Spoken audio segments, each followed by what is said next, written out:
அன்பே சிவம் மனமே குரு என்றுணர்த்திய குருவே போற்றி. இறைவன் உங்ககிட்ட தான் இருக்கிறான். இறைவன் உலகத்தில் இல்லை, இறைவன் கோயிலில் இல்லை. இறைவன்றது அதனால தான் சொன்னான், ஊன் உடல் ஒரு பெருங்கோயில், உள்ளம் ஒரு ஆலயம், கள்ள புனல் நீக்கி கருத்தோடு இருப்போருக்கு தெல்ல தெளிவான பரஞ்சோதி தோன்றுமேன்னா. பாம்பாட்டி ரொம்ப அழகாக சொன்னான், உள்ளுக்குள்ளே உணர வேண்டும், உள்ளும் புறம்பும் அறிய வேண்டும், மெல்ல கனலை எழுப்ப வேண்டும், வீதி புனலில் செலுத்த வேண்டும், கள்ள புலனைந்தும் கடிந்து விட்டு தெல்ல தெளிவான பரஞ்சோதி தோன்றுமேன்னா. அப்போது இறைவன்றவன் மனிதனுக்குள்ளே இருக்கிறான். அந்த இறைவனை புகழ மறந்து தேடணும், ஆசையை மறந்து தேடும் போது தான் அந்த ஒளி உனக்குள்ளே வரும். ஆனால் ஊறுப்பட்ட புகழை விரும்பிக்கின்னு ஊறுப்பட்ட ஆசையை விரும்பும் போது அதுக்கும் உனக்கும் சம்பந்தம் இல்லாமல் வாழ்வேன். ஆனால் மனிதனாக வாழ்வேன். இப்போ நம்ம செயலெல்லாம் குறைக்க தான் நம்ம இறைவனுடைய அருள் பெற முடியும். செயல் எல்லா செயலையும் அழிக்கணும், ஆசைன்றதை அழிக்கணும். என் பொண்டாட்டி என்னை விட்டு செத்து போகிறேன், செத்து போட்டோம். என் புள்ள என்னை விட்டு ஓடி போகிறேன், ஓடி போட்டோம் அப்படின்ற நிலைக்கு நீயா நின்னால் ஆண்டவனுடைய அருள் பெறலாம். ஐயோ என் புள்ள போயிட்டான் அது பின்னாடி போனீங்கன்னா ஆண்டவனை இழந்துருவேன். ஐயோ என் பொண்டாட்டி போயிட்டான் அது முன்னாடி போனீங்கன்னா ஆண்டவனை இழந்துருவேன். ஏன்னா உன் புள்ள உன் கூட பிறக்கல, உன் பொண்டாட்டி உன் கூட பிறக்கல. அது செத்தா நீ சாக போகிறதில்ல, நீ செத்தா அவ சாக போகிறதில்ல. அப்புறம் என்ன இங்கே பொண்டாட்டி எல்லாம் ஃப்ரெண்ட்ஷிப் மாதிரி தான். இங்கே என்ன உறவுகள் வாழுது. புள்ள செத்தா அம்மா சாக மாட்டான், அம்மா செத்தா புள்ள சாக மாட்டான், பொண்டாட்டி செத்தா புருஷன் சாக மாட்டான், புருஷன் செத்தா பொண்டாட்டி சாக மாட்டான். என்னடா உறவு இது? எதுவோ 4 பேர் சந்தித்தோம், 4 பேர்கிட்டேருந்து பிரிகிறோம், அதுதான் வாழ்வு. இந்த பூமின்றது என்ன ஒரு டூரிஸ்ட் சென்டர் மாதிரி இது. இங்கே ஒன்றும் யாருதும் எதுவுமே கிடையாது. எல்லாம் வரலாம், பார்க்கலாம், பேசலாம், வாழலாம், போயிடணும். இங்கே யாரும் நிலைச்சி நிற்க போகிறவங்க கிடையாது. இந்த பூமின்றது ஒரு டூரிஸ்ட் சென்டர் தான். பல கோடி பேர் வருவான், பல கோடி பேர் போய்கினே இருப்பான். இந்த உண்மைகள் தெரியாத கடவுளை பற்றி தெரிஞ்சுக்கவே முடியாது. மனம் மனத்தினில் ஒடுங்கி நம் மாயையெல்லாம் நீக்கி தூய ஒளி கிளம்பி நம் துன்பமெல்லாம் தீர்த்து தாயை காட்டி தந்தையுடன் சேரவும் அருள் புரிய வேண்டும் எல்லாம் வல்ல சர்க்குருநாதர் மலரடி சரணம் சரணம் சரணம். இன்னைக்கு ரொம்ப ரொம்ப ரொம்ப முக்கியமான நாள். நம்ம வாழ்க்கையில் இது வரைக்கும் முக்கியமான நாள்னா என்னென்ன நாள் நினச்சிருப்போம்? பிறந்த நாள், கல்யாண நாள், அதுக்கப்புறம் வேறு ஒன்றும் பெருசாக சொல்கிற அளவுக்கு ஒன்றும் இல்லை வாழ்க்கையில். ஏன்னா இதை எல்லாரும் பண்ணிகிட்ருக்கோம், நம்மளும் அந்த மாதிரி பண்ணால் தான் நமக்கு ஒரு மரியாதை. ஆனால் இந்த நாள் குரு பூர்ணிமா. மாதத்தில் மாதம் ஒரு பௌர்ணமி வருது, வருஷத்துக்கு 12 பௌர்ணமி வருது. இந்த வருஷத்தில் 12 பௌர்ணமி வந்தாலும் இந்த ஆடி மாதத்தில் வரக்கூடிய இந்த பௌர்ணமிக்கு மற்ற எல்லா பௌர்ணமியோட சிறப்பான ஒரு மகத்துவம் உண்டு. ஏன்னா இந்த பௌர்ணமி முழுக்க முழுக்க குருவை கொண்டாடக்கூடிய ஒரு உன்னதமான நாள். இந்த பௌர்ணமிக்கு அவ்வளோ மகத்துவம் உண்டு. உலகத்தில் யாராலும் சாதிக்க முடியாததை, யாராலும் சொல்லி கொடுக்க முடியாததை, யாராலும் வாழ்ந்து காட்ட முடியாத ஒரு வாழ்க்கையை ஒரே ஒருத்தர் மட்டும் வாழறாரு. அவர் பேர் என்ன? குருநாதர் அப்படின்னு சொல்லக்கூடியவங்க மட்டும்தான் உலகத்தில் யாரும் வாழாத ஒரு வாழ்க்கையை வாழ்ந்து அந்த வாழ்க்கையை இந்த உலகத்தில் இருக்கிற எல்லாருக்கும் ஒரு பாடமாக கொடுக்குறாங்க.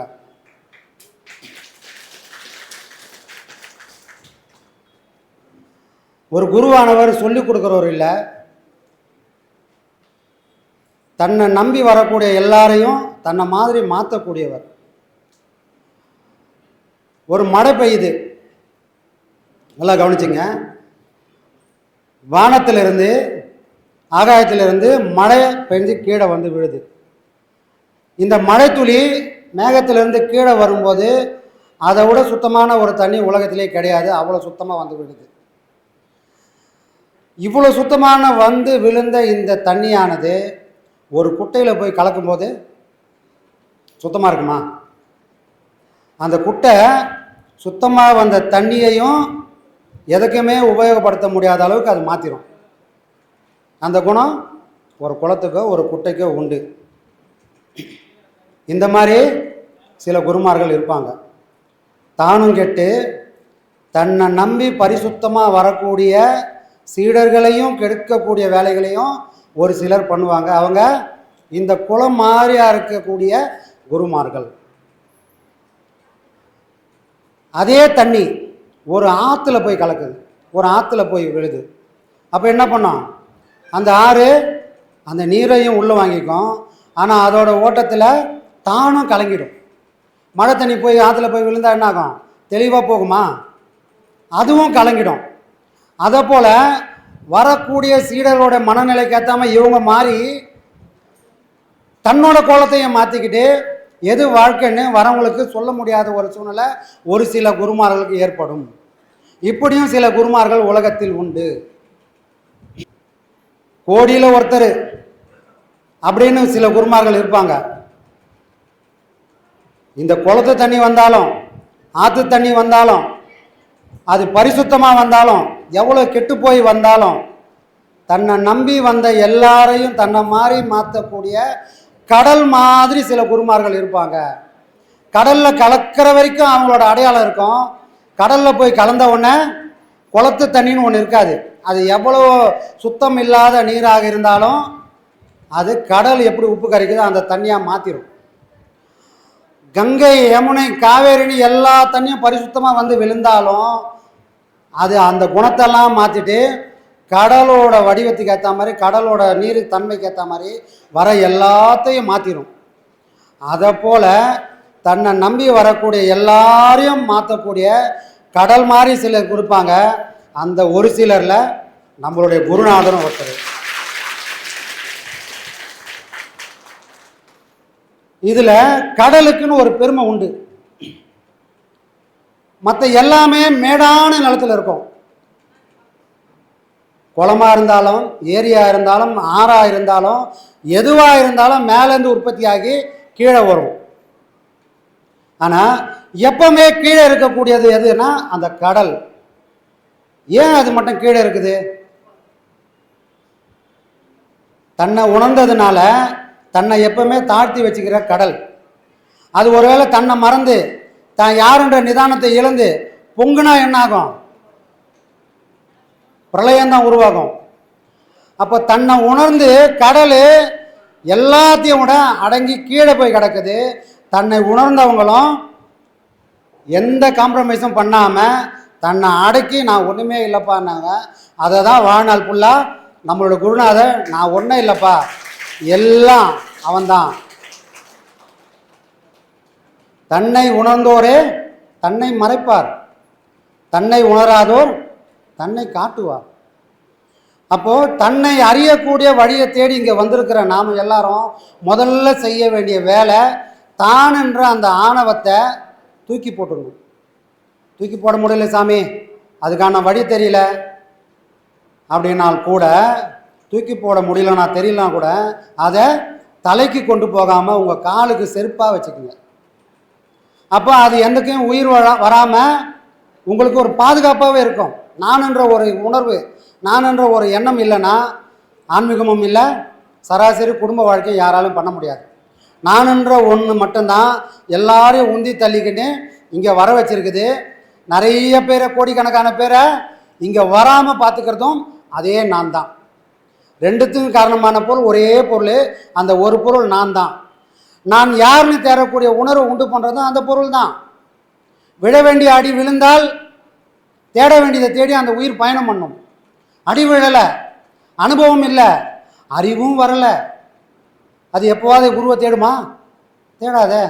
அது வாழ்ந்த வாழ்க்கையே உயர்ந்த வாழ்க்கைன்னு சொல்லி தன்னையே நம்ப வச்சுக்கின்னு தன்னை சுற்றி இருக்கிற எல்லாத்தையும் அதை நம்ப வச்சுக்கின்னு எல்லாத்தையும் கெடுக்கும். சரிங்களா? குருவோட ஞானம் எப்படிப்பட்டது, இல்லை ஞானம் எப்படிப்பட்டது அப்படின்னு சொன்னால், கடவுள் ஒரு காட்டுக்கு போகிறாரு. ஒரு காட்டுக்கு போய், எப்பா இன்னைக்கு என்னை நம்பி யார் யாரெல்லாம் வரீங்களோ அவங்களுக்கெல்லாம் நான் ஞானத்தை கொடுக்க போகிறேன். இன்றைக்கி என்னை தேடி நான் சொன்னதை கேட்டுட்டு என்னை தேடி வந்த எல்லாருக்கும் கண்டிப்பாக ஞானத்தை அடைஞ்சிருவீங்க. யாருக்கெல்லாம் விருப்பம் இருக்குதோ அவங்களாம் வாங்கன்னு யார் கூப்பிட்றது?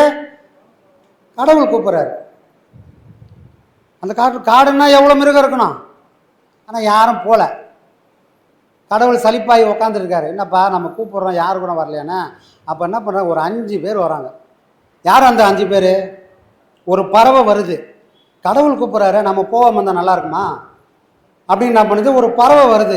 ஞானத்தை அடையலாம், கடவுள் கொடுக்காம இருப்பாரா, அவர் கொடுக்குறேன்னு சொல்லிட்டாரு, அப்போ நமக்கு கிடைக்கும் அப்படின்னு பரிபூர்ண நம்பிக்கையோட ஒரு பறவை வருது. அதை தாண்டிய ஒரு காட்டிலேருந்து யானை வருது.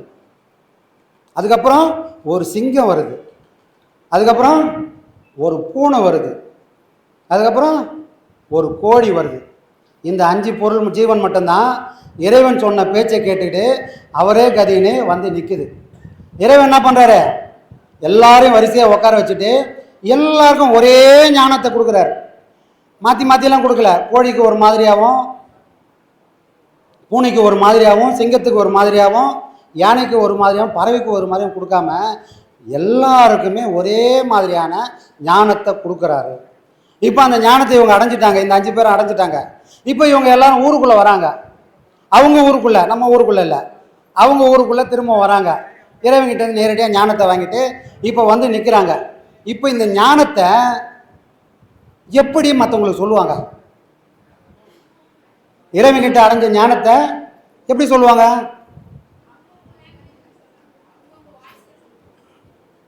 அவங்க குணத்தில் சொல்லுவாங்க. பறவை என்ன பண்ணா, அது ஞானத்தை பறவை ஆகாயத்திலேருந்து பார்க்குது. அது பார்த்த காட்சி வேற, அது வாங்கின தன்மை வேற. ஏன்னா அது மேலே இருந்து ஆகாயத்திலேருந்து பார்க்குது. யானை எல்லாத்தையும் விட உயர்ந்த பொருள். அதனால தான் மாணிக்க வாசகர் பாடினாரு, யானை முதலா எறும்பு ஈராயிரம்னாரு. யானையிலேருந்து எறும்பு வரைக்கும் படைச்சவன் யாருன்னா நீதான்ப்பா. ஒரு சின்ன பொருளையும் ஒரு பிரம்மாண்டத்தையும் காட்டுறாரு. இது ரெண்டுத்துக்கும் அடிப்படையான பொருள் கடவுளான நீதான். அப்போ யானை ஒரு உயரத்துலேருந்து பார்க்குது, இறைவன் கொடுத்த ஞானத்தை அது ஒரு உயரத்துலேருந்து வாங்கி கொள்ளுது. சிங்கம் அதோட மட்டத்துக்கு ஏற்ற மாதிரி அது வாங்குது. ஒரு பூனை அதோட மட்டத்துக்கு ஏற்ற மாதிரி வாங்கிக்குது. ஒரு கோழி அதுக்கு தகுதியானது மாதிரி அந்த ஞானத்தை வாங்கிட்டு, இப்போ கோழி என்ன பண்ணோம், சிங்கம் மாதிரி கத்துமா? கோழி கோழியாக தான் கத்தும். இப்போ இந்த கோழி கோழியாக கத்துனா யாருக்கெல்லாம் புரியும்? சிங்கத்துக்கு புரியுமா? யானைக்கு புரியுமா? பறவைக்கு புரியுமா? யாருக்குமே புரியாது. அது தன்னை மாதிரி இருக்கக்கூடிய கோழி கிட்ட தான் அதால் உருவாட முடியும். இப்போ ஒரு யானை அதே ஞானத்தை உலகத்துக்கு சொல்லுது. யார் சொன்னாலும் அதை கேட்க மாட்டாங்க. அதே போல் யானை கூட்டத்துக்கு மட்டும்தான் அது புரியும். இப்படி ஒரு விலங்காக இருந்தாலும் தான் அடைஞ்ச ஞானத்தை அவங்களுக்கு புரியக்கூடிய தன்மையில் இருக்கக்கூடியது மட்டும்தான் புரிய வைக்க முடியும். அதே போல் உலகத்தில் ஞானத்தை பல பேர் பல விதமாக சொன்னாலும் உண்மை மாறாமல் சொல்லணும். இப்போ சிங்கம் போய் ஒரு பூனைக்கிட்ட போய் பூனை மாதிரி மியாவுச்சுன்னா அது சிங்கத்துக்கு அழகாக இருக்குமா? அது நல்லா இருக்குமா? இப்போ ஒரு பூனை போய் சிங்கம் மாதிரி கத்திச்சா அது கேவலமாக இருக்காதா? அப்போது ஞானம் ஒன்றா இருந்தாலும் அதை வெளிப்படுத்தக்கூடிய முறை அவங்க இது வரைக்கும் வாழ்ந்து வந்த பாதைக்கு ஏற்ற மாதிரி அது வெளிப்படும். ஐயா ஒரு சிங்கம் மாதிரி இங்கே இருந்தார். காரணம் என்ன? அவர் வாழ்ந்த வாழ்க்கையை சிங்கம் மாதிரியே வாழ்ந்ததுனால ஞானத்தை அடைஞ்ச பிறகு கூட சிங்கம் மாதிரியே கட்சினை பண்ணார். அதை மாற்றி அவரால் சொல்லவே முடியல. அப்போ நம்ம யார்கிட்ட வந்திருக்கிறோம்? ஞான சிங்கம், சாதாரண சிங்கம் இல்லை. அப்போ நாமெல்லாம் எப்படி இருக்கணும்? ஒரு ஞான சிங்கத்தோட சீடன் அப்படின்ற ஒரு கர்வம் உள்ள இருக்கணும். எல்லாம் சாதாரணமாக நினச்சிக்காத. எல்லாரும் சொல்லி கற்றுக்கிற இடத்துல நாங்கள் இல்லை. எங்களுக்கு என்னெல்லாம் வேணுமோ அதெல்லாம் என் குருநாதர் எங்களுக்கு ஏற்கனவே சொல்லிட்டாரு. அதெல்லாம் தெரிஞ்சுக்கணுமா? ஞான குறவஞ்சின்னு ஒன்று போட்டு இருக்கிறோம். என்ன குறவஞ்சி? நித்யானந்தன் ஞான குறவஞ்சி. அந்த ஒன்றை கேளுங்க. ஐயா யாருன்னு விளக்கமே வேண்டாமல் தானாக புரிஞ்சிடும். அவரோட கொள்கை என்னன்னு விளக்கமே வேண்டாம், தானாகவே புரிஞ்சிடும். ஒரே ஒரு பாடல். ஆனால் நமக்கு இது போதாது. நமக்கு பசி அடங்கலை. என் குருநாதரை பற்றி நாம் பேசி பேசி பேசி கலைக்கலை. இன்னும் நமக்கு உற்சாகம் வருது. அவர் பேசி பேசி பேசி கேட்டு பழகின காது இப்போ நாம் பேசி பேசி பேசி அவர் கேட்டுன்னு இருக்கிறாரு. அவர் பேசி நாம் கேட்டுருந்தோம் ஒரு காலம். இப்போ நாம் பேசி அவர் மனம் குளிருது. பரவாயில்ல, பாறையில் போட்டோம்னு வெளிப்படையாக சொல்லிட்டு இருந்தோம். எதெல்லாம் முளைக்குமோ தெரியல அப்படின்னு. பரவாயில்ல, இன்றைக்கி பாறையில் இருந்ததெல்லாம் ஒரு பக்கமாகவும் மண்ணில் விழுந்ததெல்லாம் ஒரு பக்கமாகவும் வந்து நிற்குது. அப்போ ஐயா போட்ட விதை எங்கேயும் சோட போகாமல் அழகாக பக்குவமாக ஞானத்தோட பக்குவமாக முளைச்சி வந்திருக்கு. அதுக்கு உதாரணம் இன்றைக்கி இவ்வளோ பேர் வந்திருக்கீங்க. சரிங்களா? நாம் எந்த நிலையை எட்டி பிடிச்சாலும் நாம் நம்ம குருநாதருக்கு முன்னாடி ஒரு தூசு தானே தவிர ஒரு நாளும் அவருக்கு ஈடாவோ அவரை தாண்டியோ நமக்கு போகிறதுக்கு இறைவன் வாய்ப்பே கொடுக்கல. அதனால் ஒரு விஷயத்தை தெளிவாக புரிஞ்சுங்க. உங்களுக்கு அனுபவங்கள் வரும், அறிவு வரும், ஞானத்தில் முதிர்ச்சி வரும். ஆனால் ஒன்று மட்டும் தெரிஞ்சுங்க, 1000 வந்தாலும் இது எல்லாம் அவர் போட்ட பிச்சையை தவிர இது எதுவும் எந்த இல்லைன்னு நீங்கள் இருந்துட்டிங்கன்னா இந்த பிறவியை இந்த ஒரு பிறவிலேயே நம்ம முடிக்கிறதுக்கான வாய்ப்பை நம்ம குருநாதர் ஏற்படுத்தி கொடுப்பார். அதனால் ஞானத்தை கூட ஆணவமாக மாற்றிக்காத நாம் பார்த்து பக்குவமாக இருந்துக்க வேண்டியது நம்ம எல்லோருடைய கடமை. புரியுதுங்களா?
அற்புதம் வாழ்வில் நிகழ்ந்திட